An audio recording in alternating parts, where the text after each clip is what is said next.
তো এই যে মাশাআল্লাহ আলহামদুলিল্লাহ আমার ব্যালকনি থেকে যে পুঁই শাকটা আমি কেটেছি, একটাই ডাল অনেক বড়, অনেক দূর পর্যন্ত গিয়েছিল, সেই জন্য নিচে ঝুলে গিয়েছিল।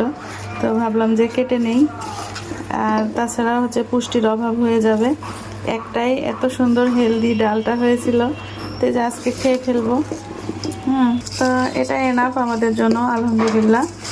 তো খুবই ভালো লাগছে। আপনারাও চাইলে কিন্তু এভাবে ব্যালকনিতে যে কোনো সবজি চাষ করে খেতে পারেন। এক কথায় সবজির গাছ লাগিয়ে খেতে পারেন। যে কোনো সবজি কিন্তু চাইলেই করা যায়। তো মাশাআল্লাহ খুবই ভালো লাগছে আমার কাছে, নিজের হাতে লাগানো, সেটা ব্যালকনিতে হোক বা ছাদে হোক, এগুলোর মজাই আলাদা।